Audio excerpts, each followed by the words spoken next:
नमस्कार, good evening प्यारे साथियों। कैसे हैं आप सभी? उम्मीद करती हूँ सभी प्यारे साथी एकदम मस्त, शानदार, जिंदाबाद, जबरदस्त होंगे।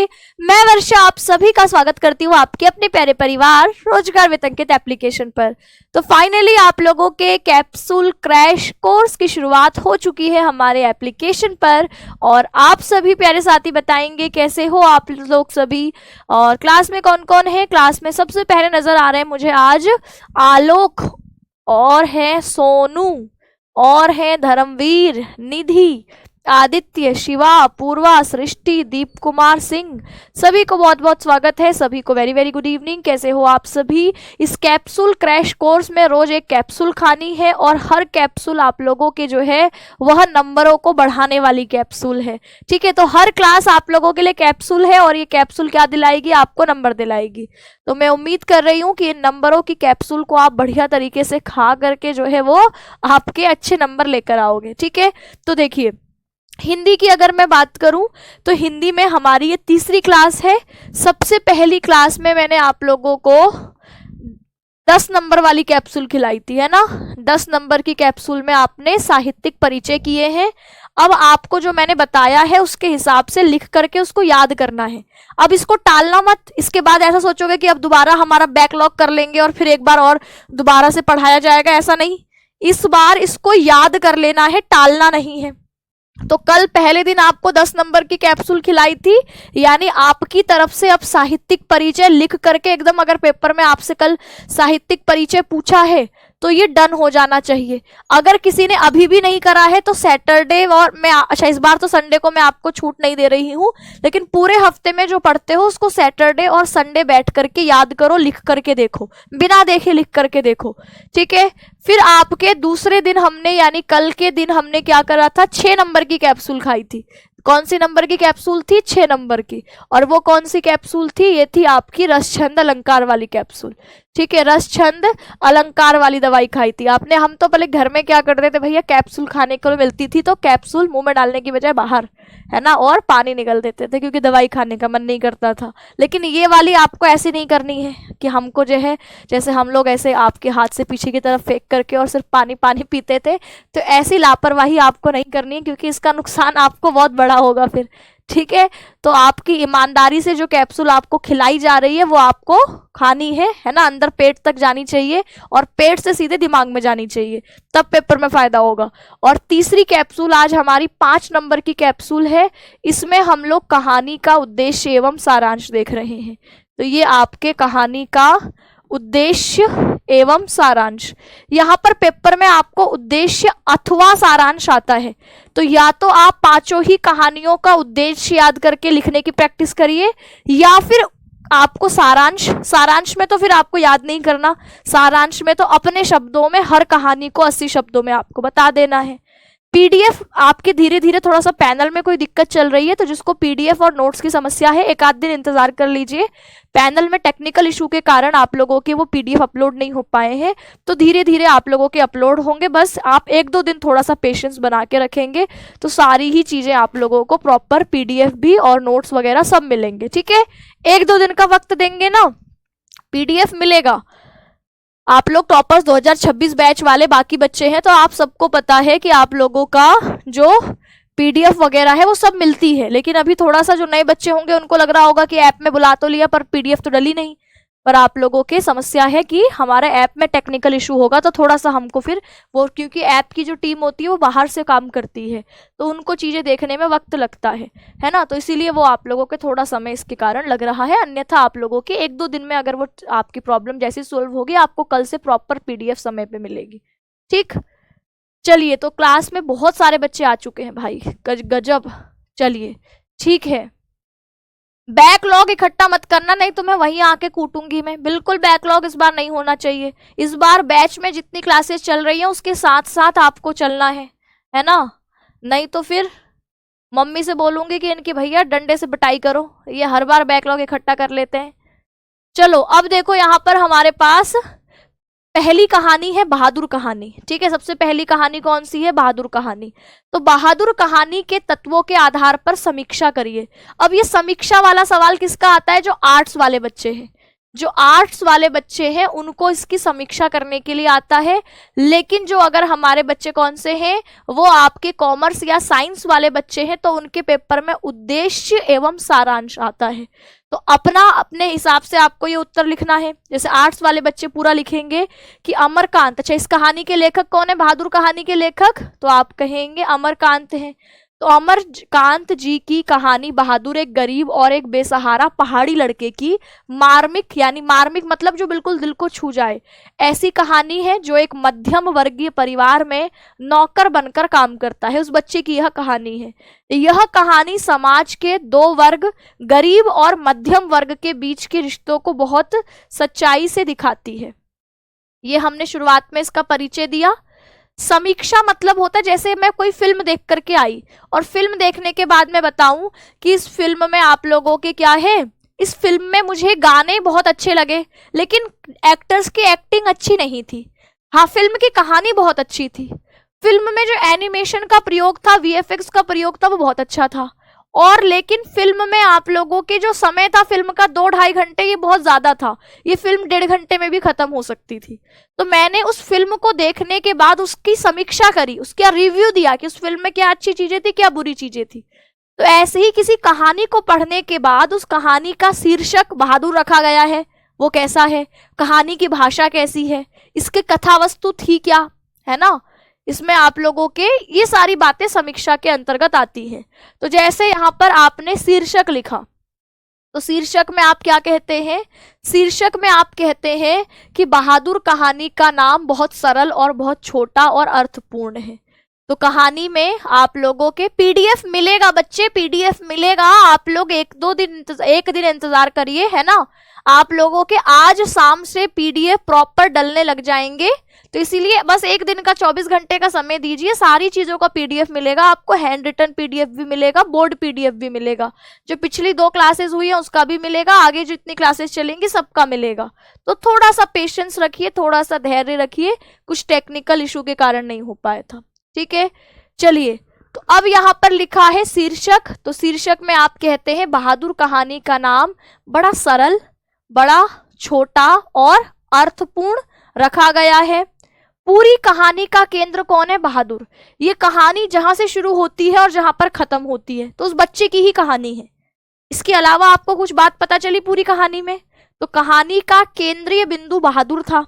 उस लड़के का नाम क्या था, दिल बहादुर नाम था, लेकिन बड़ी चालाकी से, जैसे आप घर आपके ढाबे पर कोई भी काम करता हुआ आपको लड़का दिखता है तो आप उसका नाम अपने सहूलियत के हिसाब से छोटू कर देते हैं कि छोटू प्लेट लगाओ, छोटू टेबल साफ करो, छोटू इधर आओ, छोटू उधर आओ। तो ऐसे ही इस बच्चे का नाम, जिसका नाम उसके माँ बाप ने बड़े प्यार से दिल बहादुर रखा होगा, उसका नाम यहाँ पर बड़ी चालाकी के साथ जो निर्मला जिसके घर में वो नौकर बनकर आता है उसमें से दिल निकालकर बहादुर रख देती है। तो ये बहादुर कहानी शुरुआत से लेकर अंत तक इस कहानी का केंद्रीय पात्र बहादुर है। इस नाम से ही पाठकों के मन में जानने की जिज्ञासा पैदा होती है, इसीलिए यह शीर्षक मतलब जो इसका कहानी का नाम रखा गया है, यह पूरी तरीके से उपयुक्त है, सफल है। तो समीक्षा में हम कहानी की अलग अलग चीजों पर बात करते हैं। पहले हमने शीर्षक बताया कि इस कहानी का जो नाम है बड़ा छोटा रखा गया है, बहादुर, कहानी का नाम खत्म, और इसका केंद्रीय पात्र भी बहादुर है। तो नाम से ही पाठकों के मन में अचानक जिज्ञासा पैदा होती है कि आखिर बहादुर कौन है, ये कहानी क्या है। तो इसीलिए ये कहानी का शीर्षक बहादुर रखना बिल्कुल ठीक है। अब कई बार पेपर में ये साइंस वाले बच्चों का भी आता है, जो साइंस वाले बच्चे हैं, आपके कॉमर्स वाले बच्चे हैं, उनसे आता है कि कथानक लिखो या कथा वस्तु लिखो। तो कथा वस्तु या कथानक क्या है, तो कहानी को ही आप कथा वस्तु या कथानक कहते हैं। तो आप कथा वस्तु बोले, आपको बोले कि इसमें कथा वस्तु लिखिए, आपसे बोले कहानी का सारांश लिखिए, तो उसमें यही सारी चीजें आप बताते हैं, ठीक है।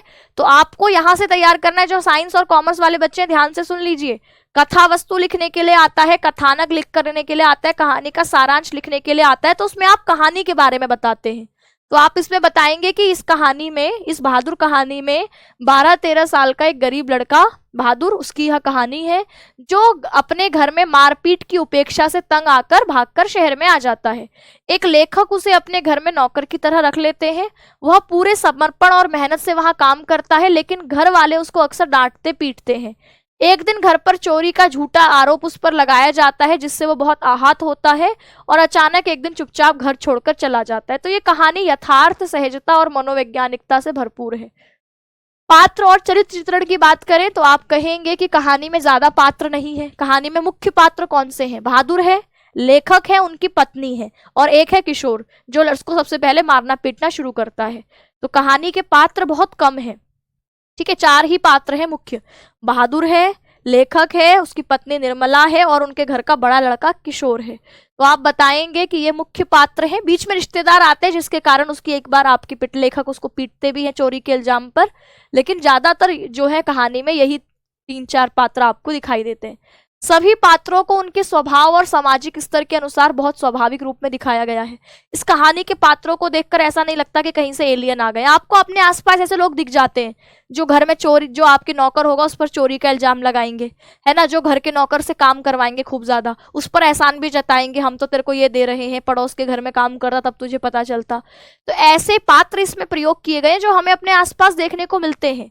तो ऐसे पात्र जो आपको ऐसा लगता है कि हाँ सच में ऐसा होता है, तो उसको आप बताते हैं कि हाँ ये पात्र बड़े स्वाभाविक और सामाजिक स्तर के अनुरूप यहाँ पर दिखाए गए हैं।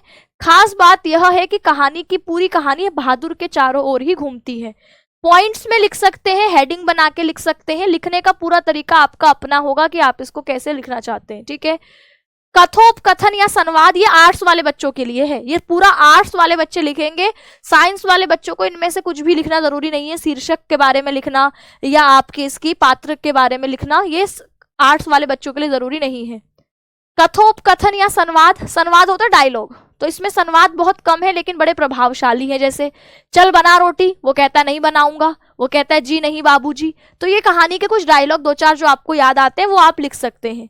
ठीक, तो ये जो कथोपकथन है ये बड़े पात्र के अनुकूल, जैसे आपके जो बच्चा है वो अपने हिसाब से डायलॉग बोलता है, जो आपकी निर्मला है जैसे नौकरों से बात की जाती है उस हिसाब से बोलती है चल बना रोटी, है ना। तो ये बड़े पात्र अनुकूल और स्थिति के अनुकूल दिखाई पड़ रहे हैं।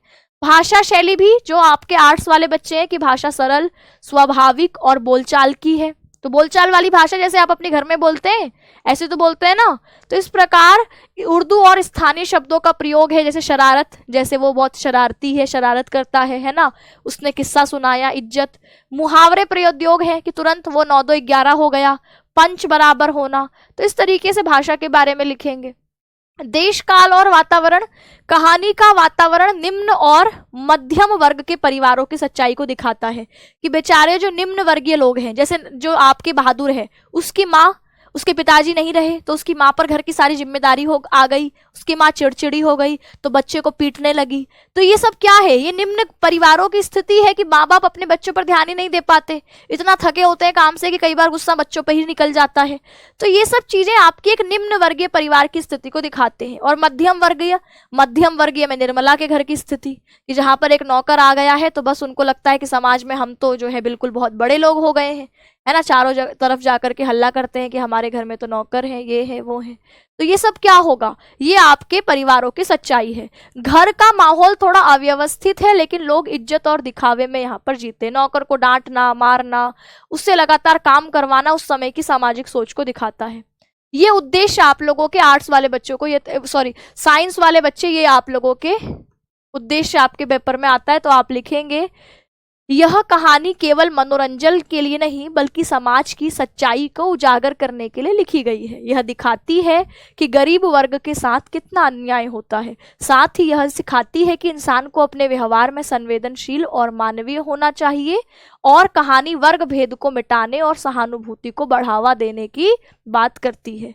ठीक है, तो यहाँ पर आपको उद्देश्य में क्या क्या बताएंगे कि कहानी केवल मनोरंजन के लिए नहीं है, यह कहानी हमें समाज की आईना दिखाती है, समाज की सच्चाई को उजागर करती है, दिखाती है कि गरीब वर्ग के साथ कितना अन्याय समाज में होता है कि चोरी करी है तो उसी ने करी होगी जबकि उसने करी नहीं है। तो ये आपके गरीब वर्ग के साथ दिखाई देने वाले अन्याय को दिखाती है। कॉमर्स और साइंस वाले बच्चों के लिए उद्देश्य आता है, इसको याद करेंगे। साथ ही ये सिखाती है कि इंसान को अपने व्यवहार में कितना संवेदनशील होना चाहिए। जब आप किसी से बात करते हैं तो आपसे छोटा ही क्यों ना हो तो आप उसको बहुत अच्छे से बात करें, है ना, किसी को ऐसे ही कुछ भी ना बोल दें, क्योंकि आपके शब्दों का प्रभाव उसके मन में हमेशा के लिए पड़ जाएगा। जैसे क्लास में भी आप लोग कमेंट करते हैं तो कई बार कुछ कमेंट ऐसे होंगे जो मेरे दिमाग में कितने समय तक बने रहेंगे। अगर आप अपनी भाषा का ध्यान नहीं रखते हैं तो बहुत सारी बातें, ऑनलाइन का यही तो नुकसान है। ऑनलाइन में बच्चे अगर क्लास में सामने हो तो उनकी हिम्मत नहीं है कि टीचर को छू करके कुछ बोल जाए, उल्टा बोल जाए, कुछ और बोल दे, बदतमीजी से बोल दें, कुछ क्लास के अलावा कुछ ऐसी बातें कर दे जो आपको टीचर से नहीं करनी चाहिए। लेकिन यहाँ ऑनलाइन में आपकी शक्ल कौन दिख रहा है, तो कोई कुछ भी लिख करके चला जाता है। तो कई बार आपके वो कमेंट, आपके वो शब्द ना जाने कितने समय तक उस जिसको ने वो कमेंट पढ़ा है उसके दिमाग में चलते रहते हैं, उसको परेशान करते रहते हैं। तो ये क्या है, ये आपके शब्दों की शक्ति है कि आप सामने वाले को क्या बताते हैं। तो ऐसे ही घर में काम कर रहा हुआ नौकर जिसके साथ किस तरीके का व्यवहार करा जा रहा है तो उसको कैसा लग रहा होगा, है ना। तो हमें अपने व्यवहार के प्रति कि हमें अपना व्यवहार कैसा संवेदनशील बनाना चाहिए, कैसा हमें मानवीय बनना चाहिए। हमें हमेशा जब हम दूसरों से बात करते हैं तो हमें ये सोचना चाहिए कि इसकी जगह मैं होता तो मुझे कैसा लगता। अगर ये सोच समझ के हम अपने शब्दों का प्रयोग करते हैं तो हम किसी का दिल नहीं दुखाते कभी, है ना। तो इसीलिए आप यहाँ पर भी यही लिखेंगे। कहानी वर्ग भेद को मिटाने और सहानुभूति को बढ़ावा देने की बात करती है। अब आप सोच रहे हैं 80 शब्द, है ना, एक कमेंट मैंने देखा 80 शब्द। देखो, अगर अभी आपको शब्दों पर ध्यान नहीं देना है, आप इसको अच्छे से पढ़िए। जब आप एग्जाम में लिख करके आएंगे तो अभी जब आपने 150 शब्द पढ़े होंगे ना, तब जाकर के पेपर में आपके यहाँ पर 80 शब्द निकलने वाले हैं, क्योंकि आधा तो आप भूल जाएंगे। आपको लगता है सारा एक एक लाइन, आप एक एक शब्द याद रहेगा। आपको यहाँ पर जब इतना सारा पढ़ेंगे तो उसको छोटा करके अपने शब्दों में लिख देना है। जैसे ये देखो, कहानी का उद्देश्य है, ठीक है। अब इस उद्देश्य में मैंने इतना ही लिखा, पूरा तो नहीं लिखा, है ना, हमने छोटा लिखा यहाँ पर। तो अब यहाँ पर ये जो पहला वाला सवाल था ये आर्ट्स वाले बच्चों के लिए उपयोगी था। ये किसके लिए, आर्ट्स वाले बच्चों के लिए। कहानी की समीक्षा आर्ट्स वाले बच्चों से ही आता है, कॉमर्स और साइंस वाले बच्चों से समीक्षा नहीं पूछता। कॉमर्स और साइंस वाले बच्चों से क्या पूछेगा, कहानी का उद्देश्य लिखो या कहानी का सारांश लिखो। तो कहानी का उद्देश्य हम लिखते हैं कि अमरकांत जी की बहादुर कहानी का उद्देश्य समाज में मौजूद अमीर और गरीब वर्ग के बीच की दूरी, उनके बीच के जीवन संघर्ष को दिखाना है। इस कहानी में लेखक ने गरीब बच्चे बहादुर के माध्यम से यह बताया कि कैसे गरीबी और उपेक्षा के कारण उसका बचपन दब गया। बहादुर 12-13 साल का एक बच्चा है जो पहले माँ की और फिर मालकिन निर्मला की सख्ती को सहता है, लेकिन फिर भी वह हर दुख के बाद खुद में खुशी ढूंढने की कोशिश करता है। हम कहानी में बार बार देखते हैं कि जो बहादुर है वो अपने बचपना को मरने नहीं देता। वो शाम को अपने जेब से कंचे निकाल करके, है ना, रंगीन गोलियां निकाल करके, टोपी पहन के, शीशा लेकर के आपके गाना गाता है।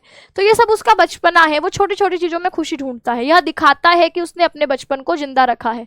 कहानी यह भी दिखाती है कि मध्यम वर्ग के लोग जो खुद ही कभी संघर्ष करते हैं वो गरीबों के साथ कैसा गलत व्यवहार करते हैं, क्योंकि वे अमीर बनने की चाह में अपनी इंसानियत, अपनी संवेदनशीलता को भूल जाते हैं। इसीलिए कहानी का मुख्य उद्देश्य, अब इसमें आप देखिए, अब कई सारे साथी कह रहे हैं दीदी हम इसको याद कैसे करें। देखो, ये तो आपको सारी बातें कहानी की पता है, इसको याद करने की जरूरत नहीं है। कहानी में जो याद करने वाला पॉइंट है वो ये है, इस कहानी का उद्देश्य गरीबों के प्रति आपके मन में सहानुभूति आए कि भाई वो भी इंसान ही है। पहला उद्देश्य हमारी इस कहानी का ये, बच्चों के बचपन की रक्षा करना। 12-13 साल के बच्चे से इतनी काम करवा देना, उसकी माँ भी उसको मारती पीटती है लेकिन फिर भी माँ माँ होती है ना, कि वो आपको मारेगी पीटेगी, अगले दिन प्यार करेगी। लेकिन जो आप किसी और के घर में अगर सोच रहे हैं कि भाग करके मैं चला जाऊंगा, कमा लूंगा, तो वहां कैसा व्यवहार होता है ये हमें दिखाया कि 12-13 साल के बच्चे से पूरे घर का काम करवाया जा रहा है। तो ये बच्चों के बचपन की रक्षा होनी चाहिए, ठीक है, और समाज में संवेदनशीलता को जगाना। ये 3 शब्द, ये 3 अगर पॉइंट आपको याद है तो आप इस पूरे उत्तर को लिख देते हैं।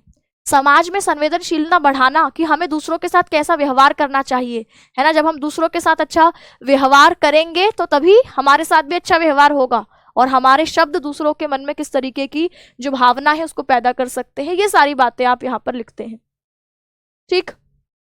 तो मुख्य इसमें 3 बिंदु आप लोग इसके की पॉइंट में 3 पॉइंट लिख देना। एक तो गरीबों के प्रति सहानुभूति पैदा करना, इसको 2-4 लाइनों में एक्सप्लेन करना कि यहाँ पर गरीबों के प्रति सहानुभूति पैदा करने का मतलब लेखक के घर में जब जो छोटा बहादुर है वो नौकरी करने आता है तो उसने पहले अपने घर की माँ की पिटाई खूब खाई हुई है और अब उसके साथ घर में आपके कैसा सलूक किया जाता है। तो किशोर जो घर का बड़ा लड़का है उसको मारता पीटता है, जो निर्मला है वो भी कुछ दिन तो अच्छा व्यवहार करती है लेकिन फिर वो भी उसको डांटने पीटने धमकाने लगती है। तो इससे क्या होता है आपके जो चोरी का इल्जाम, इसमें गरीबों के प्रति सहानुभूति में चोरी का इल्जाम उस पर लगा दिया जाता है, तो रिश्तेदार उसको कहते हैं कि इसने चोरी की है। तो इसके प्रति आपकी सहानुभूति हमारे मन में जागे, हमारे मन में पैदा हो कि हमारे समाज में जब इस तरीके का व्यवहार किया जाता है तो उस बच्चे पर क्या प्रभाव पड़ता है, ये हमें इस कहानी से सीखने को मिलता है। तो छोटा बच्चा है, 12-13 साल का है, वो शैतानी करता है, खेलता कूदता है, उसकी उम्र भी अभी यही करने की है, लेकिन उसकी गरीबी के कारण उस बेचारे का बचपना दब गया है। इस बात को आप यहाँ पर बताएंगे। समाज में संवेदनशीलता का होना कि अगर हमारे से समाज में कोई नीचा भी है तो उसके साथ एक सही व्यवहार करना, आपके ये 3 मुख्य बिंदु हैं। इसमें ये आपके इंपॉर्टेंट नहीं है, ठीक है। कहानी के सारांश में आप लोग कहानी के, ये तो आप लोगों ने देखा कहानी का उद्देश्य। कहानी के सारांश में आप लोगों को अपने शब्दों में कहानी का उद्देश्य लिखना होता है। जैसे आप कहानी का सारांश बताएंगे तो कैसे बताएंगे कि बहादुर कहानी एक नेपाली 12-13 साल के लड़के की है जो कि जिसके पिता जो है वो आपके पिता के ना रहने के कारण उसकी माँ पर घर की सारी जिम्मेदारी आ गई थी, तो उसके कारण उसकी माँ उसको पीटती थी। तो एक दिन वो गुस्से में घर छोड़कर भाग गया और वो आपके लेखक के घर में नौकर बनकर लाया गया और वहाँ जो है वह पहले तो उसके घर में बहुत ज़्यादा जो है लाड प्यार से उसे रखा गया, लेकिन धीरे धीरे जो है आपके घर वालों का व्यवहार बदलता गया, जिसमें घर का जो बड़ा लड़का किशोर है वो उस पर सबसे पहले हाथ उठाता है। फिर धीरे धीरे जो आपकी निर्मला है वह भी पड़ोसियों के भड़कावे में आकर उसको डांटने लगती है, धमकाने लगती है। फिर एक दिन उस पर चोरी का इल्जाम लगाया जाता है, जिस दिन लेखक भी उस पर हाथ उठा देता है। और एक दिन जब उसके मन में इतना खौफ बैठ जाता है, इतना डर बैठ जाता है कि जब उससे गलती सिलबट्टा टूट जाता है तो आज मुझे पीटा जाएगा यह सोचकर वो घर से भाग जाता है। और इस तरह उसके जाने के बाद जो निर्मला है, किशोर है और जो लेखक है उनको पछतावा होता है। तो यही कहानी का सारांश है। इसको अपने शब्दों में आपको लिखना है और उद्देश्य में क्या क्या लिखना है कि समाज में गरीबों के प्रति संवेदनशीलता को बढ़ाना, ठीक है, बचपन की रक्षा करना, ठीक है, और समाज में गरीबों के साथ किस तरीके का व्यवहार किया जा रहा है इसके प्रति संवेदनशीलता पैदा करना। ये 3 पॉइंट आप लोगों को एक्सप्लेन कर देने हैं, ठीक। तो उद्देश्य और सारांश समझ में आया कैसे लिखना है। अब आ जाते हैं लाठी कहानी पर। लाठी कहानी का उद्देश्य एवं सारांश की बात करें तो यहाँ पर लाठी कहानी में आप सारांश अपने शब्दों में ही लिखेंगे, ठीक है। आपके साइंस वाले बेटा सिर्फ कहानी का सारांश और उद्देश्य, सारांश उद्देश्य में क्या अंतर है। सारांश में आप कहानी जो आपने पढ़ी है उसको अपने शब्दों में सुना देते हैं, जैसे मैंने अभी आपको सुनाई। उद्देश्य में है कि कहानी आपको क्या संदेश देना चाहती थी, कहानी का मैसेज क्या था। मैं आपको पढ़ा रही हूँ, मेरे पढ़ाने का उद्देश्य क्या है, आपको बोर्ड में टॉपर बनाना। मैं पढ़ा रही हूँ एक बात है, लेकिन उद्देश्य क्या है। अगर मैं आपके एग्जाम नहीं देना होता, आपके एग्जाम में ये नहीं आता, तो क्या आप पढ़ते, ये बताओ। तो आपके पढ़ने का उद्देश्य क्लियर है कि मुझे नंबर लेकर आने हैं, ये पेपर में पूछा जाएगा। अगर मैं आपसे बोलूं ये पेपर में नहीं आएगा तो आप नहीं पढ़ोगे। तो ऐसे ही जो कहानी लिखी गई है वो समाज में आपको क्या संदेश देना चाहती थी, क्या मैसेज था उस कहानी का। तो बहादुर कहानी का मैसेज था कि हमारे समाज में किस तरीके का व्यवहार लोग दूसरों के साथ करते हैं, है ना। एक मध्यम वर्गीय परिवार में जब नौकर आता है तो उसके साथ क्या सुलूक किया जाता है, ठीक है। अगर गरीब परिवार में कोई बच्चा है तो उसके पास कितनी जिम्मेदारियां आ जाती हैं, ठीक है। घर वाले उस पर सही से ध्यान नहीं दे पाते, ये दिखाया गया है बहादुर के माध्यम से। तो ये आपके कहानी के उद्देश्य और सारांश में अंतर होता है। अब यहाँ पर जो लाठी कहानी है, लाठी कहानी के सारांश में आप पूरा बताएंगे कि यहाँ पर यह जो कहानी है उसमें एक कप्तान जोशी है, उसकी पत्नी है बानो।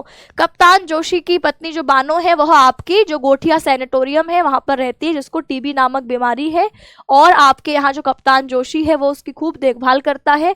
फिर आप बताएंगे कि जब इनकी नई नई शादी हुई थी तो यहाँ पर कप्तान जोशी को 3 दिन, शादी के 3 दिन बाद ही बसरा जाना पड़ा था, है ना। और वो वहां से 2 साल लौटा नहीं। इस 2 साल में बानो पर ससुराल वालों ने इतने अत्याचार किए थे कि वो सूख के बिल्कुल दुबली पतली हो गई।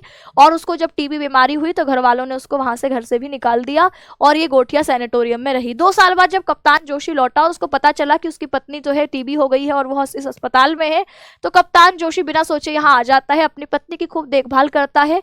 और अस्पताल में ही एक नेपाली भाभी होती है जो कि खूब हट्टी कट्टी है लेकिन खूब हंसमुख है, अपने ससुर को, अपने पति को खूब गाली देती है। लेकिन अचानक एक दिन उसकी भी आपके जो है वो मृत्यु हो जाती है। जब उसकी मृत्यु होती है तो कप्तान जोशी और जो आपकी बानो है वो भी सोचते हैं कि अब शायद बानो के पास भी जब उतनी हट्टी कट्टी भाभी नहीं बची तो बानो तो बेचारी पतली दुबली है।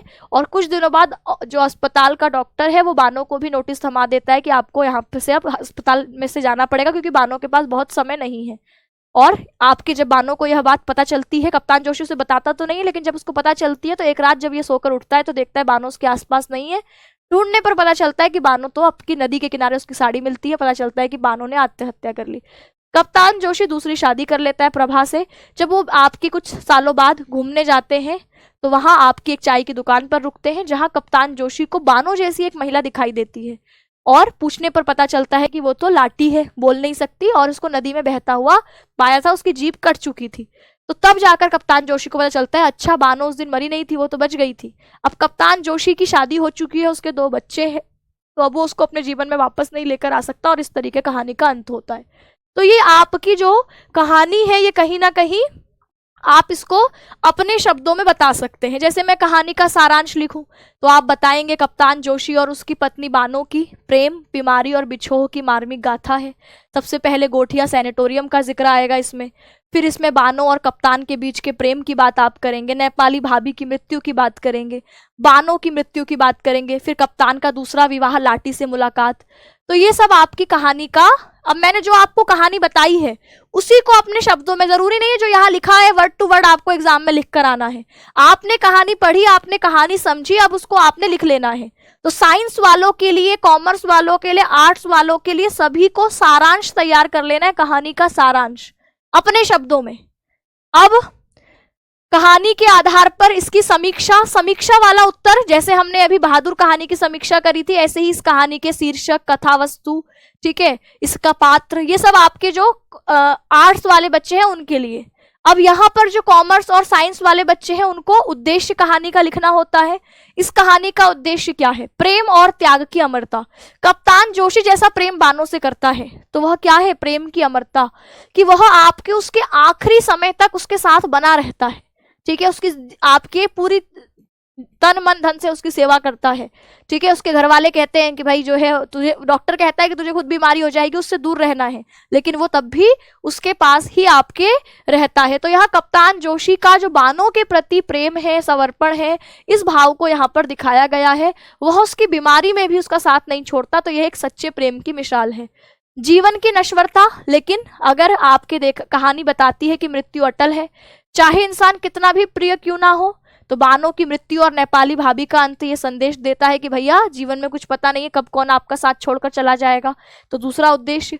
तीसरा, सामाजिक बंधन। जैसे अस्पताल में अगर वह नहीं कहते कि अब बानो को लेकर जाओ, तो बानो को ये चिंता नहीं होती कि मेरा पति अब मुझे कहाँ लेकर जाएगा, मेरा पति परेशान होगा, तो ये सोचकर वो नदी में कूद गई। तो यहाँ पर जो सैनिटोरियम के नियम थे कि मरने वाले को, मरीज को वहां नहीं रखा जा सकता, इससे समाज की संवेदनहीनता पता चलती कि कोई व्यक्ति मर रहा है और आप उसको घर से निकाल रहे हो कि ये मरने वाला है, भाई तू हमारा घर छोड़ दे, हमारे घर में तू मर नहीं सकता। ऐसी बात समाज की कितनी संवेदनहीनता को दिखाती है। इसी नियम की वजह से बानो आत्महत्या करती है। ये एक उद्देश्य कि समाज कितना असंवेदनशील है। नारी जीवन की पीड़ा, कि बेचारी बानो जिसका पति उसके घर पे नहीं है, 2 साल हो गया, तो उसके सास, उसकी ननदें उसको कितना काम करवाती है, उसको कितने ताने देती है, और वो बेचारी जो आपके नई अभी शादी करके आई थी उस पर इतना अत्याचार किया जाता है कि वो बिल्कुल सूख कर काटा हो जाती है ना, उसको बीमारी हो जाती है। तो ये सब बताया कि बानो का विवाह के बाद परिवार के ताने सहने पड़े, वो टूट गई। और नेपाली भाभी की भी यही स्थिति है कि उसका पति और उसका जो ससुर है वो उसको देखता ही नहीं है। तो नारियों का जीवन अगर पति साथ देने वाला ना हो, पति साथ ना हो, तो कितना विवशतापूर्ण हो जाता है, ये दिखाया। समय के साथ बदलते रिश्तों की सच्चाई, ये भी आपके एक इंपॉर्टेंट पॉइंट हो सकता है कि कप्तान जोशी भले ही बानो से बहुत प्रेम करता था, लेकिन अगर बानो, उसकी आत्महत्या बानो ने कर ली, तो यहाँ कप्तान जोशी ने दूसरी शादी कर ली और वो जीवन में आगे बढ़ा। तो हमें हमारा कोई प्रिय छोड़ के भी चला जाता है तो हम 2 दिन रोते हैं, 4 दिन रोते हैं, हफ्ता दिन रोते हैं, महीने दिन रोते हैं, उसके बाद हम अपने पूरे जीवन में आगे बढ़ने लग जाते हैं। तो यही बात यहाँ पर दिखाई है। तो इस कहानी का मुख्य उद्देश्य, क्या क्या पॉइंट इसमें याद रखने हैं, शब्द याद रखिए, कहानी आप खुद बुन लेंगे। एक तो प्रेम, कप्तान जोशी का बानों से ऐसा प्रेम जो उसकी बीमारी में भी उसका साथ नहीं छोड़ता। दूसरा मृत्यु, कि मृत्यु का कुछ पता नहीं है, कब आपके पास आकर के आपके किसी प्रिय को ले जाएगी। तीसरा सामाजिक बंधन, सामाजिक नियम, कि सैनिटोरियम जो है वो आपके बानों को जब वो मरने वाली होती है तो कहता है कि खाली करना पड़ेगा अस्पताल, इसके कारण बानो आत्महत्या करती है। तीसरा, चौथा मानवीय संवेदनाएं, है ना, कि भैया एक मनुष्य की हम संवेदना, फीलिंग आपकी समझ ही नहीं रहे हैं। हम आपके जो एक नई बहू पर उतना अत्याचार, जिसका पति उसके साथ नहीं है, उस पर कितना अत्याचार किया जा रहा है। ये 2-4 पॉइंट आपको याद रहेंगे तो इसका उद्देश्य आगे आप बना लेंगे, ठीक है, इसमें समस्या नहीं आएगी आपको। यही बातें इसमें बताई गई है। अब आगे बढ़ती हूं अगले उस पर। अगली कहानी हमारी ध्रुव यात्रा कहानी है, ठीक है। अगली कहानी कौन सी है, ध्रुव यात्रा कहानी है। ध्रुव यात्रा कहानी का सारांश देखेंगे। ध्रुव यात्रा कहानी के सारांश में क्या लिखते हैं, देखो, 5 नंबर के आपके उद्देश्य या सारांश 5 नंबर में आता है। पेज मत गिनिए, पेपर में लिखा होता है 80 शब्दों में लिखो। आप 80 शब्द गिनकर लिखोगे नहीं, ऐसा होगा क्या कोई एक एक शब्द लिखते हुए गिनोगे कि 80 हो गए। 80 अगर शब्द अगर बीच में खत्म हो गए कि बानो एक दिन आत्महत्या, अब यहाँ पर 80 शब्द हो गए तो आगे का वाक्य नहीं लिखोगे, छोड़ दोगे, ऐसा तो नहीं होगा ना। तो यानी आपको अपना उत्तर लिखने पर फोकस करना है। हमें इतने शब्द लिखने हैं, इतने पेज लिखने हैं, ऐसा नहीं। आपका 1 से 1.5 पेज आप लिख देते हैं इसमें। 1 पेज में अगर पूरी बात खत्म हो रही है तो ठीक है, 1 पेज में नहीं खत्म हो रही है तो थोड़ा सा आधा पेज आगे और ले जाइए, ठीक है। अब यहाँ पर आप लोगों के अब कौन सी कहानी है, अब आपके ध्रुव यात्रा कहानी को देखें तो ध्रुव यात्रा कहानी के सारांश में आप लिखेंगे कि इसमें राजा रिपुदमन और उर्मिला की कहानी है। मारुति, आचार्य मारुति, ये 3 मुख्य पात्र हैं इसमें, रिपुदमन, उर्मिला और मारुति। तो राजा रिपुदमन उत्तरी ध्रुव जीतकर भारत लौटे हैं। भीतर से बड़े असंतुष्ट और बेचैन दिखाई देते हैं, उनको रात को नींद नहीं आती, मन एक जगह टिकता नहीं है। और वह दिल्ली में जो मानसोपचारक आचार्य मारुति है उनसे मिलते हैं और मारुति उनको सलाह देते हैं कि उनको विवाह और स्थिर जीवन जीना चाहिए। तो फिर वो सिनेमा में जाकर अपनी जो उर्मिला है उससे मुलाकात करते हैं, जो कि उनके बच्चे की माँ है। उर्मिला चाहती है कि राजा घर गृहस्थी के झंझटों में ना पड़े और आगे भी यात्राएं अपने जीवन की जारी रखें। और अब उत्तरी ध्रुव को जीत लिया है तो अब दक्षिणी ध्रुव जीतने के लिए जाएं। बाद में पता चलता है कि उर्मिला आचार्य मारुति की बेटी है। आचार्य चाहते हैं कि राजा और उर्मिला विवाह करके अपना घर बसा लें, लेकिन उर्मिला जो है वो अपने निर्णय पर अडिग रहती है। राजा को वो उनके लक्ष्य से रोकना नहीं चाहती। और जो राजा है वो परसों ही दक्षिणी ध्रुव जाने का फिर निश्चय कर लेते हैं, लेकिन प्रस्थान से पहले वो अपनी कनपट्टी पर गोली मारकर आत्महत्या कर लेते हैं। पत्र में वो लिखते हैं कि उन्हें ये झूठी महिमा, जो संसार उनको एकदम महान समझने लगा है, वो उसको स्वीकारना नहीं चाहते। यह यात्रा उनकी संसार की भलाई के लिए नहीं बल्कि अपनी निजी कारणों से थी और वह किसी भ्रम में जीना नहीं चाहते थे। तो इस प्रकार ये कहानी का सारांश आपने बताया। कहानी यहीं से शुरू हुई कि आचार्य राजा रिपुदमन उत्तरी ध्रुव जीत कर आए, मन से बहुत परेशान है। उनको आचार्य मारुति के बारे में पता चलता है, उनसे मिलते हैं। आचार्य मारुति सलाह देते हैं कि उनको विवाह करना चाहिए और जिससे वो भाग रहे हैं उनसे मिलना चाहिए। तो जाकर उर्मिला से मिलते हैं, पता चलता है कि उर्मिला उनके बच्चे की माँ है जिससे उन्होंने विवाह नहीं किया। उर्मिला से वो जब कहते हैं कि अब हमें शादी करनी चाहिए तो उर्मिला कहती है नहीं, तुम्हें घर गृहस्थी में नहीं फंसना है, तुम्हें जीवन में तुम्हारा लक्ष्य बड़ा है, तुम्हें उत्तरी ध्रुव को जीत लिया है, अब तुम दक्षिण ध्रुव की यात्रा पर जाओ। फिर राजा रिपुदमन फिर मारुति से मिलते हैं और फिर पता चलता है कि उर्मिला तो उन्हीं की बेटी है। फिर उर्मिला को बहुत समझाने पर भी उर्मिला अपने निर्णय से बिल्कुल भी हिलती नहीं है। कहती है नहीं, राजा को अपने यात्रा पर निकलना होगा, यही प्रेम का सबसे ऊंचा रूप है, प्रेम का मतलब बांधना नहीं है, ऐसी ऐसी बातें करती है। और राजा रिपुदमन फिर अगले ही दिन निकलने का निश्चय कर लेते हैं। राजा रिपुदमन जब निकलते हैं तो आपके फिर से अखबारों में धूम मच जाती है, लेकिन अचानक उसके अगले दिन अखबार में खबर छपती है कि उन्होंने कनपट्टी पर गोली मारकर अपनी आत्महत्या कर ली। पत्र में वो लिखते हैं कि यात्रा बिल्कुल निजी कारणों से थी, लेकिन लोगों ने उसको बड़ा करके उसकी जो उनको एक महिमा का, आपकी महान कर रूप में दिखाया, उनको महिमा का पात्र बना दिया, जो कि वो बिल्कुल भी नहीं चाहते थे। और ये कहते हुए कहानी खत्म होती है। तो इसको आपने अपने शब्दों में लिखना है, बिल्कुल ऐसा नहीं कि यहाँ जो लिखा है वही आप लिखोगे, ठीक है। फिर इसके बाद उद्देश्य कहानी का। अब ये कहानी सारांश तो आपको पता है, जो कहानी में हुआ है वही आप अपने शब्दों में बताएंगे। उद्देश्य इंपॉर्टेंट है, जो आपको नया पता चल रहा है हर कहानी का। तो आज जो आपको नोट्स बनाने हैं वो क्या करने हैं, हर कहानी के जो उद्देश्य के बिंदु आपको पता चले हैं। जो सबसे पहली कहानी बहादुर कहानी में जो उद्देश्य के 3 बिंदु मैंने आपको बताए, ऐसे ही जो लाठी कहानी है उसमें जो उद्देश्य है उसके 3 बिंदु, सिर्फ वो 3 शब्द ही लिखो, बाकी कहानी तुम्हारे दिमाग में है तुम उसको लिख लोगे, तो 3 शब्दों को लेकिन भूलना नहीं है। ऐसे ही यहाँ पर जो कहानी ध्रुव यात्रा कहानी है, इसके भी उद्देश्य के पॉइंट आपको दिमाग में रखने, बाकी तो उत्तर आप लोगों को मैंने इतनी बार बोल रखा है कि वो सुनते सुनते अपने आप याद हो जाएगा। इसमें लिखेंगे मानव जीवन की सच्चाई, आत्मसम्मान और लक्ष्य के प्रति निष्ठा सर्वोपरि है। यहाँ पर सबसे पहला पॉइंट लिखेंगे व्यक्ति को झूठी महिमा दिखावे के में नहीं फंसना चाहे इसके लिए कितनी भी बड़ी कीमत चुकानी पड़े। कई बार हम समझते हैं कि हमें खूब सफल होना है, खूब बड़ा आदमी बनना है, और इस रेस में हम इतने आपके जो है लगे होते हैं कि हम अपने दोस्त, अपने जिनसे हम प्यार करते हैं, जो हमारा परिवार है, उनको छोड़ देते हैं।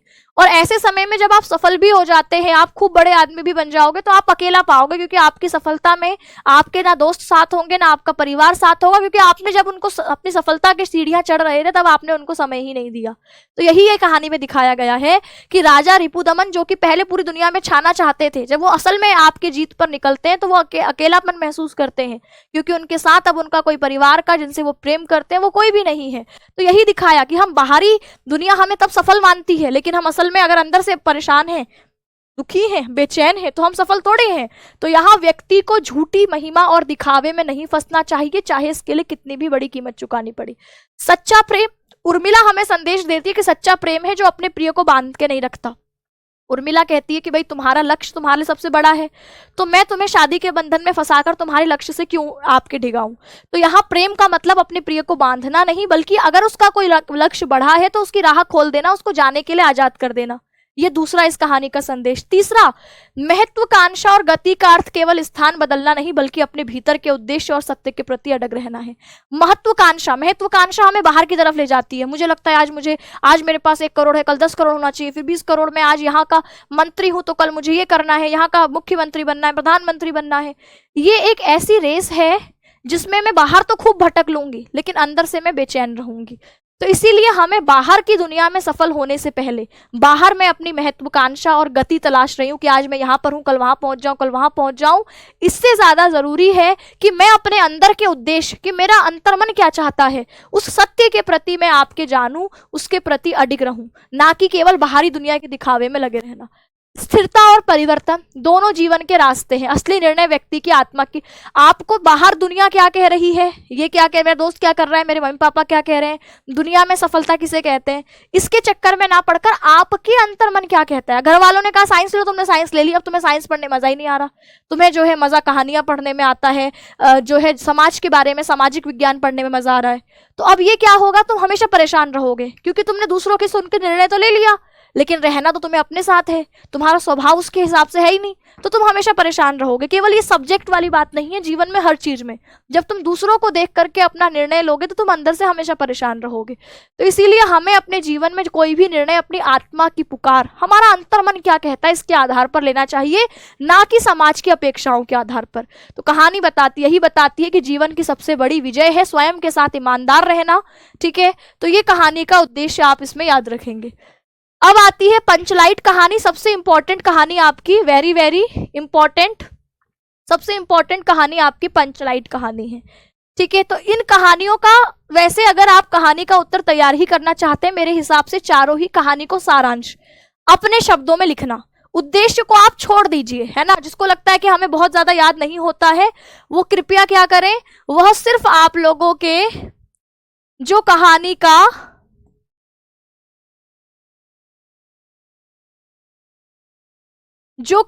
का सारांश है उसको लिखने का अभ्यास करिए। 1 से 1.5 पेज में आप हर कहानी के सारांश को लिखिए।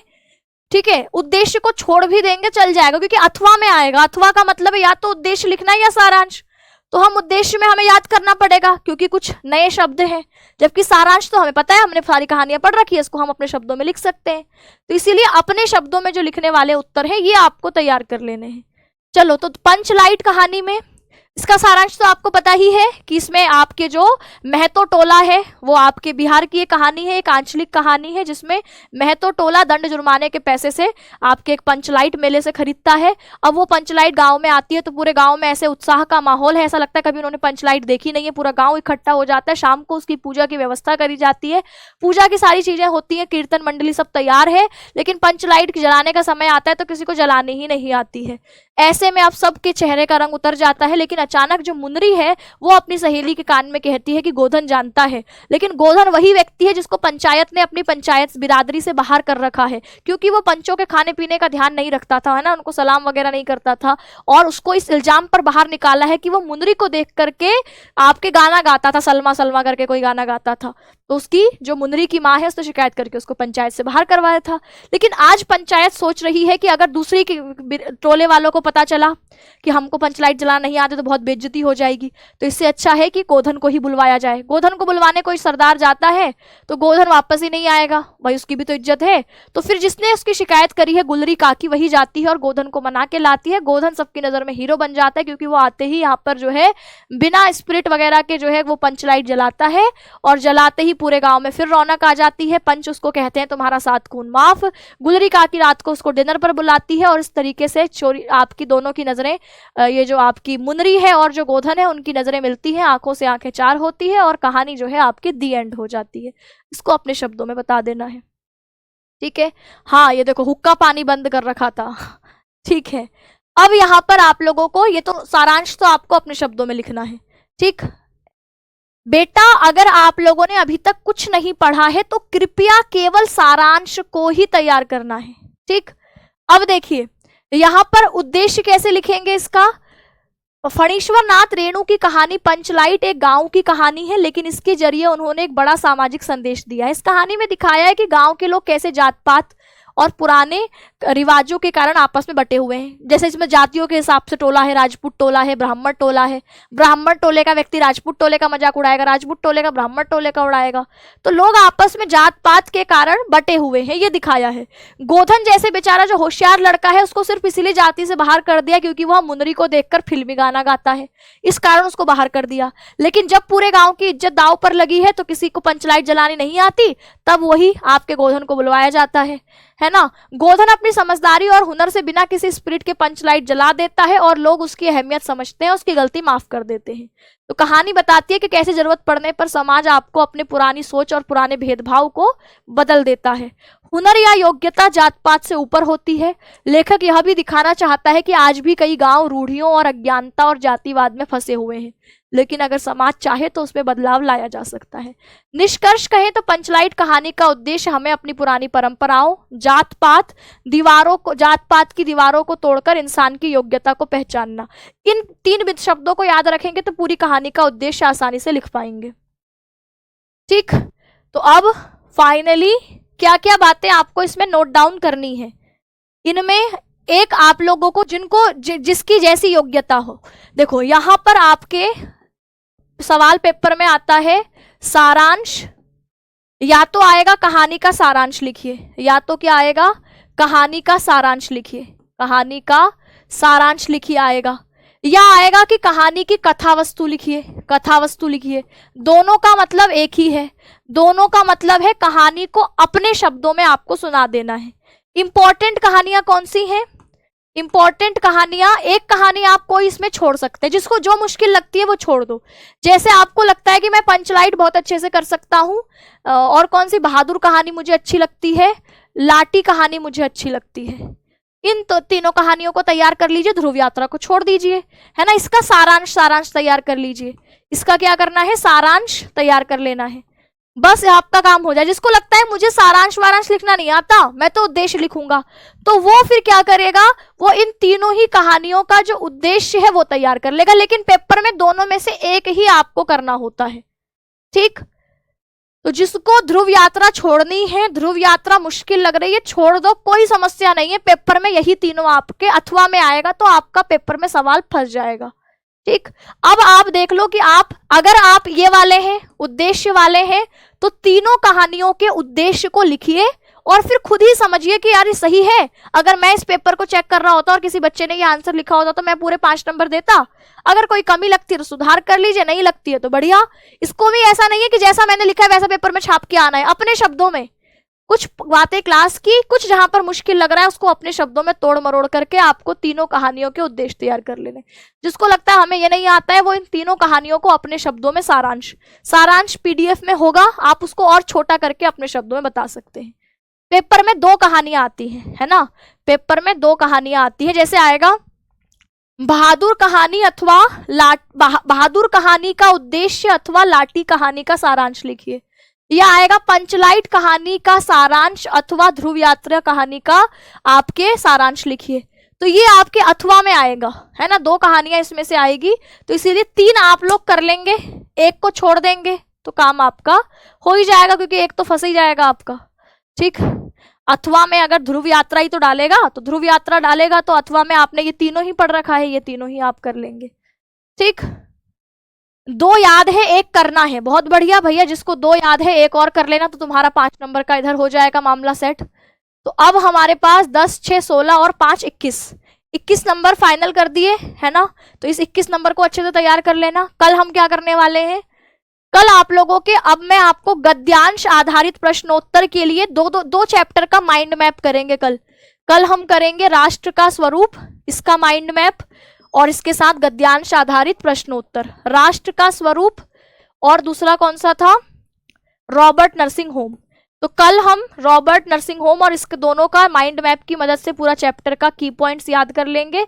उसके बाद दोनों के गद्यांश आधारित प्रश्नोत्तर, ठीक है, ये हम लोग कल करेंगे। फिर उसके बाद अगले 2 चैप्टर, फिर उसके बाद अगले 2 चैप्टर गद्यखंड 3 दिन में खत्म।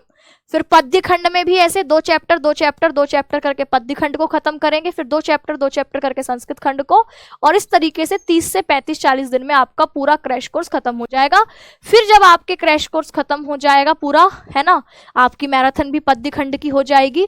तो फिर इंपॉर्टेंट बीच बीच में कुछ ना कुछ आता रहेगा आपका। एग्जाम तक हम आपके साथ हैं, तो सोच लो अभी इसी टॉपिक को मुझे ना जाने कितनी बार और पढ़ाना पड़ेगा, क्योंकि कुछ ना कुछ सीरीज, कुछ ना कुछ नया आप लोगों के आता रहेगा। लेकिन जिसने एक बार पढ़ लिया होगा उसका हर बार जब नई क्लास आएगी तो उसको केवल रिवीजन करना होगा। आप हेडिंग डाल करके भी लिख सकते हैं, बिना हेडिंग डाले भी, आपको जैसे अच्छा लगता है, दोनों तरीके सही हैं। बस ऐसा ना करना कि हेडिंग डाल के नहीं लिख रहे हैं तो खिचड़ पिचड़ कर दी, ऐसे पूरा ये एक के बाद एक वन, थोड़ा सा स्पेस दे करके 2-4 लाइनें लिखी, फिर 2 लाइनें छोड़ी, फिर 2-4 लाइनें लिखी, फिर थोड़ा लाइनें छोड़ी। तो ऐसा थोड़ा सा पैराग्राफ में लिखना, पूरा किचड़ पिचड़ ऐसा मत कर देना, है ना। अगर हेडिंग नहीं डाल रहे हैं, हेडिंग डाल रहे हैं फिर तो पता चलता है कि ठीक है ये हेडिंग डाली, फिर 2-4 लाइनें लिख रही, फिर ये हेडिंग डाली। वो जो हेडिंग नहीं डाल रहा है वो 2-4 लाइनें लिख करके फिर 2 लाइनों की जगह फिर 2-4 लाइनें, फिर थोड़ी जगह, तो ऐसे लिखते हैं तो एग्जामिनर को आपका उत्तर अच्छा लगता है, क्योंकि उसके लिए पढ़ना आसान हो जाता है। लेकिन पूरी खिचड़ी से यहाँ से यहाँ तक पका दी तो एग्जामिनर उसको पढ़ नहीं पाएगा, और पढ़ नहीं पाएगा तो वो आपको 5 में से 5 नंबर नहीं देगा, 3 नंबर देकर आगे बढ़ जाएगा। लेकिन हाँ, अगर पॉइंट्स में लिखा होगा तो वो एक आध कोई पॉइंट आपका पढ़ लेगा, और आप लोगों को वो पूरा अच्छा, एक पॉइंट उसने पढ़ा अच्छा लगा तो वो आपको पूरा उत्तर नहीं पढ़ता, फिर वो पूरे 5 नंबर दे करके आगे बढ़ जाता है। ये तरीका होता है कॉपियां चेक करने का, ठीक है। चलिए, तो क्रैश कोर्स में आप लोगों के जो भी पढ़ाया गया है इसके पीडीएफ डाउनलोड करके इसके नोट्स बना लीजिएगा। कल आपसे मिलती हूँ। उसके बाद परसों आप लोगों को संडे के दिन 30 नवंबर के दिन मैराथन का पता ही है ना। 30 नवंबर के दिन पूरा पद्यखंड होगा, सुबह 10 बजे से ये क्लास होगी। और रात की क्लास का आपसे वादा है, मुझे पता है कि आप लोग बेसब्री से इंतजार कर रहे होंगे कि कब वो रात आएगी जिस दिन हमें उल्लू की तरह जागना है। तो फिलहाल अभी दिसंबर में 7 दिसंबर को कुछ बच्चों का एग्जाम है टीचिंग वालों का, तो उनकी क्लासेस ज़्यादा चल रही हैं, इसलिए मैं रात को नहीं जाग पाऊंगी। उनकी दिन में मुझे 5-6 घंटे क्लास लेनी पड़ती है रोज, तो इसीलिए मैं इसको दिन में ही रख रही हूँ, क्योंकि संडे का दिन मैं दिन में फ्री हूँ। लेकिन हाँ, रात वाली जो मैराथन है वो मैं आप लोगों की बाद में दिसंबर में जब उनका एग्जाम हो जाता है तो दिसंबर के अंत में एक दिन रखेंगे बढ़िया से, जिस दिन रात भर जाग करके एक बार जो इम्पोर्टेंट एमसीक्यू होते हैं या जो इम्पोर्टेंट टॉपिक आपकी डिमांड के हिसाब से आएंगे उसकी एक मैराथन रात को बिल्कुल एकदम, कितने बजे आप लोगों का भूतों का समय कितने बजे होता है, 12-1 बजे ना, उसी समय पढ़ना शुरू करेंगे, ठीक है। क्योंकि आप लोग फिर कहोगे रात को बोला था और पढ़ाया नहीं, तो इसीलिए दिसंबर जनवरी का इंतजार करिए। बढ़िया एक दिन आप लोग रजाई में घुस के क्लास देखना और मैं यहाँ रजाई में घुस के पढ़ाऊंगी, ठीक है। चलिए, तो आज के इस सेशन को यही विराम देते हैं। पीडीएफ आप लोगों की अपलोड हो जाएगी। मुलाकात कल शाम को 4 बजे होगी। तब तक के लिए सभी को नमस्कार, धन्यवाद।